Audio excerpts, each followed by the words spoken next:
नमस्कार, आप देख रहे हैं डेली 24 भारत। मैं हूं आपके साथ स्तुति। बुलेटिन की शुरुआत करते हैं। 30 जुलाई से शुरू होने वाली कांवड़ यात्रा से पहले मुजफ्फरनगर में हुई एक घटना को लेकर उत्तर प्रदेश सरकार के स्वतंत्र प्रभार राज्य मंत्री कपिल देव अग्रवाल का बड़ा बयान सामने आया है। उन्होंने कहा है कि कांवड़ यात्रा की आड़ में हुड़दंग करने वाले असामाजिक तत्वों के खिलाफ पुलिस को सख्त कार्रवाई करनी चाहिए। 10 जुलाई की रात हरिद्वार से गंगा जल लेकर लौट रहे कुछ कांवड़ियों को और पुलिस के बीच शिव चौक पर डीजे को लेकर विवाद हो गया था। आरोप है कि इस दौरान कुछ लोगों ने ड्यूटी पर तैनात इंस्पेक्टर से अभद्रता की और कवरेज कर रहे पत्रकारों के साथ भी मारपीट की। घटना के बाद वीडियो सोशल मीडिया पर वायरल हो गया। मंत्री कपिल देव अग्रवाल ने कहा है कि सच्चा शिव भक्त कभी ऐसा व्यवहार नहीं कर सकता है। उन्होंने कहा है कि जिसके मन में भगवान भोलेनाथ के प्रति श्रद्धा होती है वो कांवड़ यात्रा की मर्यादा का पालन करते हैं। उन्होंने सभी श्रद्धालुओं से यात्रा की पवित्रता बनाए रखने और प्रशासन का सहयोग करने की अपील की है। साथ ही मंत्री ने पुलिस से ऐसे असामाजिक तत्वों की पहचान कर उनके खिलाफ कड़ी कार्रवाई करने को कहा है। उन्होंने कहा है कि कांवड़ यात्रा आस्था और अनुशासन का पर्व है, इसलिए सभी को एक दूसरे का सम्मान करते हुए इसे शांतिपूर्ण और मर्यादित ढंग से संपन्न कराना चाहिए। देखिए, अभी अपने मुजफ्फरनगर में कांवड़ यात्रा के दौरान एक शर्मसार करने वाली घटना हुई। कुछ कांवड़ यात्री जो पवित्र जल लेकर आ रहे थे और हुड़दंग करते हुए आ रहे थे। मौके पर ड्यूटी पर तैनात इंस्पेक्टर ने जब उनको हुड़दंग करने के लिए और डीजे पर खड़े होकर नाचने के लिए उनको मना किया, उतरने के लिए कहा, तो उन्होंने इंस्पेक्टर के ऊपर भी आपत्तिजनक टिप्पणी की। और जब पत्रकारों ने उसको कवर करना चाहा तो पत्रकारों के साथ भी दुर्व्यवहार किया, मार पिटाई की, जिससे 2-3 पत्रकारों को चोटें आई। ये बहुत ही निंदनीय है, बहुत ही भर्त्सनीय है। और कोई भी शिव कांवड़िया ऐसा नहीं कर सकता। जिसके मन में पवित्रता है, जिसके मन में भगवान भोले के प्रति श्रद्धा है, उसको ऐसा करना किसी भी रूप में उचित नहीं है। मुजफ्फरनगर में करोड़ों की संख्या में कांवड़े निकलते हैं। जिला प्रशासन की जिम्मेदारी है कि उसकी व्यवस्था बना करके रखे। वो दिन रात ड्यूटी देते हैं, परिश्रम करते हैं, मेहनत करते हैं। हम सब मिलकर उनका सहयोग करें और अगर कहीं दिक्कतें आती है, कोई विवाद होता है, तो आपस में बैठ के बातचीत करें। तो वहीं मुजफ्फरनगर के चारथल क्षेत्र स्थित पीपल शाह गांव में तेंदुए की दस्तक से ग्रामीणों में दहशत का माहौल है। बताया जा रहा है कि देर रात तेंदुआ एक पालतू कुत्ते को उठाकर ले जाने लगा। कुत्ते की आवाज सुनकर ग्रामीण मौके पर पहुंच गए और शोर मचाया, जिसके बाद तेंदुए ने कुत्ते को छोड़कर जंगल की ओर भाग गया। ग्रामीणों का कहना है कि कुत्ते के गले पर तेंदुओं के दांतों के निशान मिले हैं, जिससे हमले की पुष्टि होती है। घटना के बाद गांव के लोगों में भय का माहौल है और रात के समय घरों से बाहर निकलने से लोग डर महसूस कर रहे। ग्रामीणों ने वन विभाग पर लापरवाही का आरोप लगाते हुए कहा है कि क्षेत्र में लंबे समय से जंगली जानवरों की गतिविधियों की सूचना दी जा रही है, लेकिन अब तक प्रभावी कार्रवाई नहीं की गई। उनका कहना है कि यदि समय रहते कदम नहीं उठाया गया तो बड़ा हादसा हो सकता है। ग्रामीणों ने वन विभाग से तेंदुए को जल्द पकड़ने, इलाके में निगरानी बढ़ाने और लोगों की सुरक्षा सुनिश्चित करने की मांग की है। फिलहाल वन विभाग की टीम मामले की जानकारी जुटाने और इलाके में गश्त बढ़ाने की तैयारी में जुटी हुई है। आज हम लोग अभी आए हैं ग्राम पिपलसा में, और जैसे कि आप सभी लोगों को पता भाई, बार बार सबको मीडिया के माध्यम से भी अधिकारियों को अवगत करा दिया कि तेंदुए का यहाँ पूरा ही आतंक है। आज ये क्योंकि 3-4 तेंदुए यहाँ हो रहे, दोस्त के वो मादा थी जो भी आई थी, दोस्त के बच्चे एक अद्धा और कहीं आ गया होगा, लारा लगा हुआ। अभी तो दिखा गया था गाँव के बाहर छोड़ बरूनी हरजीपुर पे। उसके बाद में अब से आधे घंटे पहले यहाँ पे आया और इस कुत्ते को उठा के लेकर आया घर से यहाँ से ही, और ये कुत्ता भी डैड हो गया। इसका डाडवा पकड़ रखा है इनका, बिल्कुल डाडवा पकड़ के उठा के घिसर के लेकर गया। ग्रामीण इसके पीछे भागे। जब कुत्ते ने किलकी मारी तो इतना ये कुत्ता मर चुका था। मेरा आपके चैनल के माध्यम से अनुरोध है कि वन विभाग किसी और बड़ी घटना का इंतजार कर रहा। कल हम लोग इसमें डीएम साहब से मिले थे, डीएम साहब को अवगत करा था। डीएम साहब ने डीएफओ साहब को फोन पर सख्त निर्देश भी दिए थे, लेकिन उसके बावजूद किसी का जू नहीं चली। आज ये कुत्ते के साथ घटना हुई। तो वहीं थाना भवन में भारतीय जनता पार्टी के प्रदेश उपाध्यक्ष एवं पूर्व कैबिनेट मंत्री सुरेश राणा का स्वर्णकार समाज ने सम्मान किया है। प्रदेश उपाध्यक्ष नियुक्त होने पर जनपद शामली के समाज के प्रतिनिधि मंडल ने उनके कैंप कार्यालय पहुंचकर पुष्पगुच्छ और माल्यार्पण के साथ शुभकामनाएं दी। प्रतिनिधि मंडल ने सुरेश राणा के संगठनात्मक अनुभव, जनसेवा और नेतृत्व क्षमता की सराहना करते हुए कहा कि उनके प्रदेश उपाध्यक्ष बनने से बीजेपी संगठन को नई मजबूती मिलेगी और कार्यकर्ताओं में उत्साह का संचार होगा। समाज के लोगों ने उनके सफल कार्यकाल की कामना भी की है। इस अवसर पर सुरेश राणा ने स्वर्णकार समाज के प्रतिनिधियों का आभार व्यक्त किया है। उन्होंने कहा है कि भारतीय जनता पार्टी समाज के हर वर्ग को साथ लेकर विकास और राष्ट्र हित के लिए कार्य कर रही है। उन्होंने भरोसा दिलाया है कि संगठन ने जो जिम्मेदारी उन्हें सौंपी है उनका निर्वहन पूरी निष्ठा, ईमानदारी और समर्पण के साथ करेंगे। कार्यक्रम में संजीव वर्मा, अनिल वर्मा और अन्य लोग भी मौजूद रहे।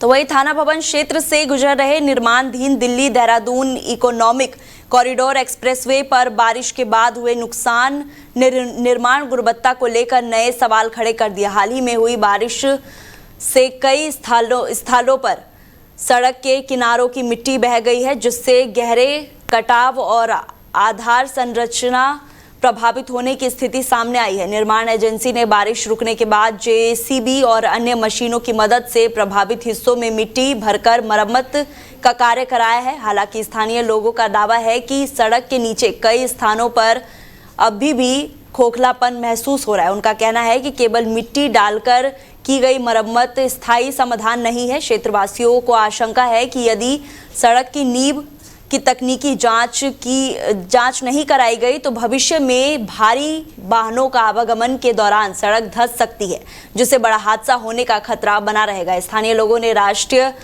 राजमार्ग प्राधिकरण और निर्माण एजेंसी से मांग की है कि प्रभावित हिस्सों का विशेषज्ञों से विस्तृत निरीक्षण कराया जाए और जहां भी सड़क की नींव कमजोर या खोखली मिले वहां गुणवत्ता मानकों के अनुरूप दोबारा निर्माण कराया जाए, ताकि एक्सप्रेसवे शुरू होने के बाद यात्रियों की सुरक्षा सुनिश्चित की जा सके।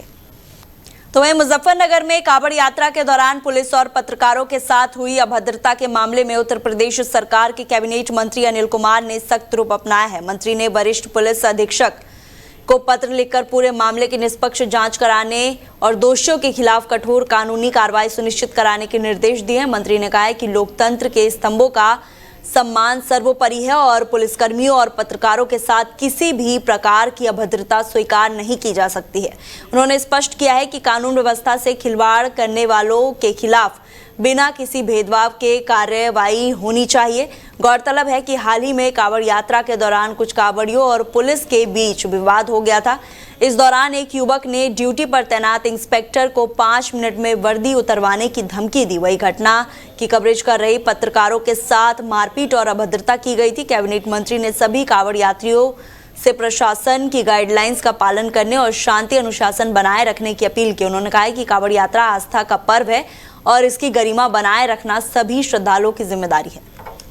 तो वहीं नोएडा में साइबर ठगों ने डिजिटल अरेस्ट का डर दिखाकर LIC के एक सेवानिवृत्त सहायक मैनेजर से 35 लाख रुपए की ठगी कर ली है। आरोपियों ने खुद को सरकारी जांच एजेंसी का अधिकारी बताकर बुजुर्ग को 3 दिन तक व्हाट्सएप कॉल के जरिए मानसिक दबाव में रखा।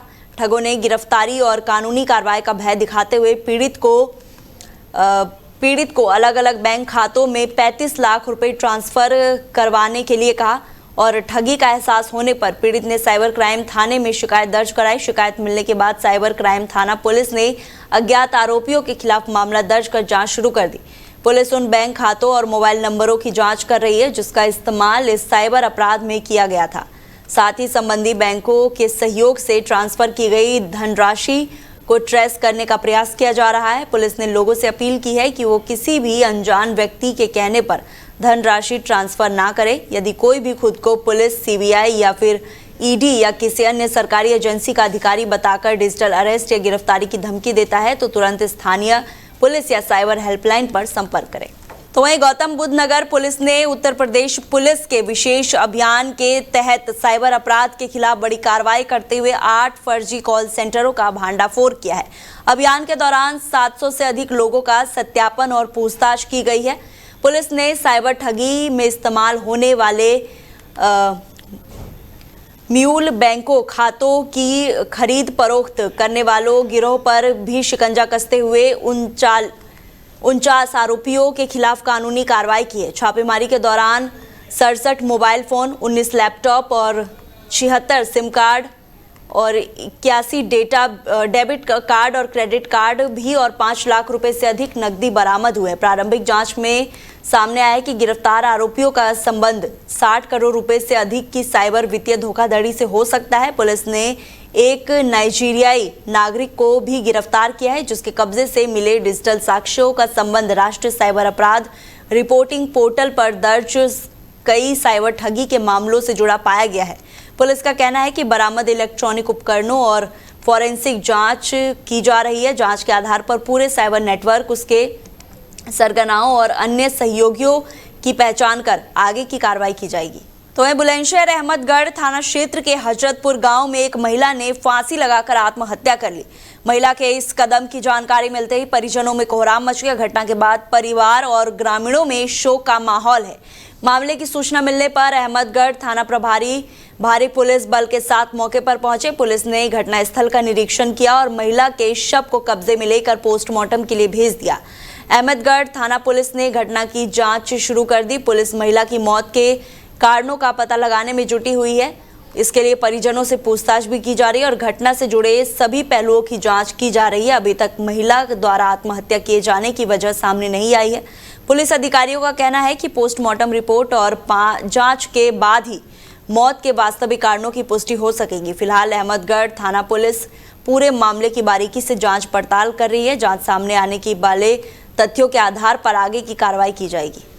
तो वहीं नोएडा के फेज 3 थाना क्षेत्र के ममूरा गांव में भीषण आग लगने से अफरा तफरी मच गई। बताया जा रहा है कि इलेक्ट्रॉनिक बाइक में स्पार्किंग होने के कारण आग लगी थी, जिसने देखते ही देखते विकराल रूप ले लिया। आग लगने के समय मकान के अंदर करीब 50 परिवार मौजूद थे, जिसके बाद लोगों में दहशत फैल गई। घटना की सूचना मिलते ही फायर विभाग की कई गाड़ियां मौके पर पहुंची और राहत बचाव कार्य शुरू कर दिया। फायर टीम ने कड़ी मशक्कत के बाद रेस्क्यू ऑपरेशन चलाकर कई लोगों को सुरक्षित बाहर निकाला। हादसे में 2 लोगों की मौत होने की जानकारी सामने आई है। वहीं कई लोगों को सुरक्षित स्थानों पर पहुंचाया गया है। आग की घटना के बाद इलाके में भारी भीड़ जमा हो गई। पुलिस और प्रशासन की टीम मौके पर मौजूद रही और स्थिति को नियंत्रण करने में जुटी रही।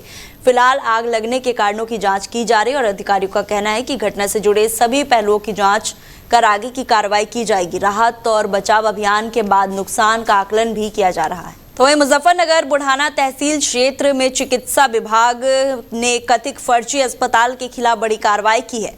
शिकायत मिलने के बाद स्वास्थ्य विभाग टीम ने अस्पताल पर छापेमारी की और जांच के दौरान कई अनियमितताएं मिलने पर बच्चों को नर्सरी और ऑपरेशन थिएटर को सीज कर दिया गया है। छापेमारी के दौरान गठित टीम ने 2 डिप्टी सीएमओ और पुलिस बल मौजूद रहा। टीम ने अस्पताल के दस्तावेजों की जांच की, लेकिन अस्पताल संचालक आवश्यक कागजात प्रस्तुत नहीं कर सका। इसके बाद विभाग ने कार्रवाई करते हुए अस्पताल की नर्सरी और ओटी को बंद करा दिया। स्वास्थ्य विभाग की टीम ने अस्पताल में लगे सीसीटीवी कैमरों का डीवीआर भी कब्जे में ले लिया है, ताकि पूरे मामले की जांच की जा सके। बताया जा रहा है कि इससे पहले भी अस्पताल के नाम में 3 बार बदलाव किया जा चुका है। अधिकारियों का कहना है कि मामले की विस्तृत जांच की जा रही है और जांच में यदि नियमों का उल्लंघन या फर्जी तरीके से संचालन की पुष्टि होती है तो अस्पताल संचालक के खिलाफ आगे की कानूनी कार्रवाई की जाएगी। फिलहाल चिकित्सा विभाग की कार्रवाई के बाद क्षेत्र में संचालित अन्य निजी अस्पतालों में भी हड़कंप मचा हुआ है। मुख्य चिकित्सा अधिकारी महोदय के मौखिक निर्देशानुसार आज बुढ़ाना क्षेत्र में ये कार्रवाई थी कि यहाँ पे कुछ अस्पताल हैं बेसमेंट में चले आ रहे हैं, कुछ के रजिस्ट्रेशन कैंसिल हो चुके हैं, तब भी चल रहे हैं, किन्हीं में डॉक्टर नहीं मिलते हैं, कहीं अवैधानिक रूप से सर्जरी की जा रही है जो डॉक्टर नहीं है उनके द्वारा भी। तो उसी के तहत आज यहाँ बुढ़ाना में आए थे। यहाँ पे अफीफा हॉस्पिटल पे आए हम। यहाँ पे एक तो नर्सरी चलती मिली है, वहाँ पे 2 नवजात शिशु बच्चे भर्ती थे नर्सरी में, और नीचे बेसमेंट में ओटी भी था जहाँ एक LSCS का पेशेंट भी मिला है हमें। और डॉक्टर साहब कोई भी है, MBBS डॉक्टर या विशेषज्ञ डॉक्टर कोई भी नहीं था। जो अस्पताल के संचालक हैं सबाजी हैं, नूर सबा, वही यहाँ पे OPD का कार्य भी कर रही थी और उनके पति थे, वही अस्पताल को चला रहे थे। कोई भी प्रशिक्षित डॉक्टर, चाहे वो BAMS हो, चाहे BUMS हो, चाहे MBBS हो, कोई भी यहाँ उपलब्ध नहीं था। तो डॉक्टरों की अनुपलब्धता के कारण गैर चिकित्सक द्वारा इलाज कराने के आरोप में इस अस्पताल को तत्काल प्रभाव से सीज किया जाता है। इस अस्पताल का ओटी सीज किया जा चुका है। एनआईसीयू जिसमें बच्चे भर्ती होते हैं, उसमें 2 बच्चे भर्ती हैं। उनके घर वालों को अस्पताल प्रशासन द्वारा सूचित कर दिया गया है। वो अपने बच्चों को हमारे साथ, या तो उनका जो मन है सरकारी अस्पताल में हम भर्ती कराएंगे, या अगर वो तो वहीं मुजफ्फरनगर साइबर क्राइम थाना पुलिस ने ऑनलाइन निवेश के नाम पर 1,01,02,000 रुपए की साइबर ठगी करने वाले गिरोह के एक शातिर सदस्य को गिरफ्तार किया है। पुलिस ने साइबर क्राइम थाना मुजफ्फरनगर द्वारा 23 लाख रुपए फर्जी फ्रीज करा दिए हैं और पीड़ित को राशि वापस दिलाने की प्रक्रिया शुरू कर दी गई है। पुलिस के मुताबिक पीड़ित को फेसबुक के जरिए एक महिला ने दोस्ती के जाल में फंसाया। खुद को गीतिका कपूर उर्फ जीजी बताने वाली आरोपी ने ऑनलाइन ट्रेडिंग और निवेश में भारी मुनाफे का लालच दिया। इसके बाद पीड़ित को वेबसाइट और ग्रुप के माध्यम से फर्जी मुनाफा दिखाकर विश्वास में लिया गया। आरोपियों ने अलग अलग बैंक खातों में पीड़ित से 1 करोड़ से ज्यादा रकम जमा करा ली। रकम निकालने के दौरान फाइनल वेरिफिकेशन, डेटा रिपेयरिंग और एंटी मनी लॉन्ड्रिंग जैसे बहाने बनाकर और पैसे मांगे गए। जांच में पुलिस ने सहारनपुर के गंगोह निवासी शहनबाज उर्फ गुड्डू को गिरफ्तार किया। आरोपी ने पूछताछ में बताया है कि वो कमीशन के लालच में बैंक खातों की जानकारी गिरोह तक पहुंचाता था। पुलिस के अनुसार इस मामले में पहले ही 5 आरोपी गिरफ्तार हो चुके हैं। गिरोह के अन्य सदस्यों की भी तलाश जारी है। पुलिस ने लोगों से अपील की है कि सोशल मीडिया पर मिलने वाले निवेश प्रस्तावों से सावधान रहे और बिना जांच के ऑनलाइन निवेश ना करें। फ्रॉड मनी मंगवा के साइबर क्राइम थाना मुजफ्फरनगर द्वारा 22/26 एक इन्वेस्टमेंट फ्रॉड मुकदमा दर्ज किया गया था इन्वेस्टमेंट फ्रॉड के संबंध में, जिसमें 1 करोड़ से अधिक की अमाउंट का जो है फ्रॉड किया गया था। इसमें साइबर थाना द्वारा जो है अभी एक और गिरफ्तारी की गई है शाहनवाज और गुड्डू की, जिसके द्वारा म्यूल खातों को अरेंज करके और उनमें साइबर फ्रॉड मनी मंगवाकर जो है अपराध किया गया है। इस अभियोग में पूर्व में भी हम 5 लोग गिरफ्तार कर चुके हैं, जिनके अब्दुल कादिर, आकिब अली, निखिल त्रिपाठी, बलवंत जायसवाल और मोहित कुमार हैं। और लगातार मुजफ्फरनगर पुलिस ऐसे साइबर फ्रॉड्स के अगेंस्ट अपनी कार्रवाई करने के लिए कटिबद्ध है। वरिष्ठ पुलिस अधीक्षक महोदय जनपद मुजफ्फरनगर के अधीन हम सभी लोग जो है कटिबद्ध हैं कि तो वहीं गाजियाबाद थाना क्रॉसिंग रिपब्लिक क्षेत्र की GS7 सोसाइटी में लिफ्ट के अंदर मारपीट का मामला सामने आया है। पूरी घटना सोसाइटी में लगे CCTV कैमरे में कैद हो गई, जिसका वीडियो अब सोशल मीडिया पर वायरल हो रहा है। जानकारी के मुताबिक लिफ्ट के अंदर मारपीट करने वाले दोनों पक्ष सोसाइटी के ही निवासी है। बताया जा रहा है कि विवाद ऑनर्स से जुड़े किसी मुद्दे को लेकर हुआ था, जिसके बाद मामला कहासुनी से बढ़कर मारपीट तक पहुंच गया। CCTV फुटेज में लिफ्ट के अंदर दोनों पक्षों के बीच हाथापाई होती दिखाई दे रही है। घटना के बाद सोसाइटी में रहने वाले लोगों में चर्चा का माहौल है। मामले की जानकारी मिलने के बाद पुलिस ने कार्रवाई करते हुए शिकायत के आधार पर मुकदमा दर्ज कर लिया है। पुलिस मामले की जांच कर रही है और CCTV फुटेज समेत अन्य साक्ष्यों के आधार पर आगे की कार्रवाई की जाएगी। पुलिस अधिकारियों का कहना है कि सोसाइटी में शांति व्यवस्था बनाए रखने के लिए आवश्यक कदम उठाए जा रहे हैं। वहीं स्थानीय लोगों से विवादों को बातचीत के माध्यम से सुलझाने की अपील की गई है।